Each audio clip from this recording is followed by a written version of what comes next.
बिस्मिल्लाहिर्रहमानिर्रहीम। अस्सलाम वालेकुम नाजरीन। भी नहीं पहना था। दुबई इकोनॉमी ने बताया कि कंज्यूमर्स एहतियाती दिशा निर्देशों का पालन न करने वालों की रिपोर्ट कंज्यूमर ऐप के माध्यम से या 600545555 पर कॉल करके या www.consumersright.ae वेबसाइट पर कर सकते हैं।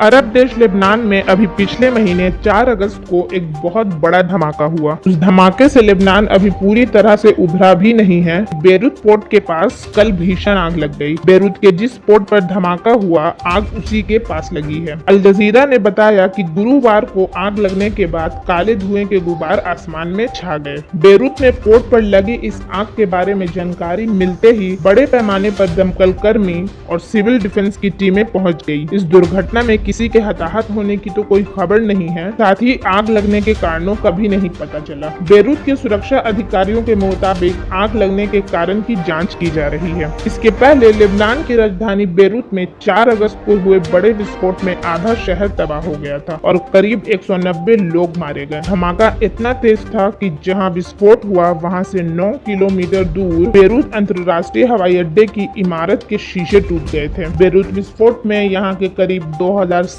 रेस्टोरेंट और 163 होटल बुरी तरह क्षतिग्रस्त हुए। यह धमाका बेरूत पोर्ट पर 2014 से रखे गए अमोनियम नाइट्रेट के कारण हुआ था। Kuwait MOI team, man power department और हेल्थ अथॉरिटीज द्वारा कुवैत के फिलिपिनो के एक अपार्टमेंट में बिना मेडिकल और हेल्थ लाइसेंस के टैटू बिजनेस चलाने वाले पर छापा मारा। सूत्रों से पता चला है कि फिलिपीन प्रवासी एक सैलून क्लिनिक में अननोन सोर्सेस और डिवाइसेस का उपयोग करके परमानेंट एंड टेम्पोररी टैटूज बनाने का बिजनेस कर रहा था। बताया जा रहा है कि वे सोशल मीडिया पर अपनी सेवाओं का विज्ञापन कर रहे थे और कुछ कस्टमर्स को अपनी सर्विस प्रोवाइड कर रहे थे। उनके पकड़े जाने के बाद इस बात का खुलासा हुआ है कि उन्होंने मेडिकल ऑफिसर से इस काम को करने के लिए कोई लाइसेंस ही नहीं लिया था, जिससे हेल्थ एंड कमर्शियल लॉज का उल्लंघन होता है।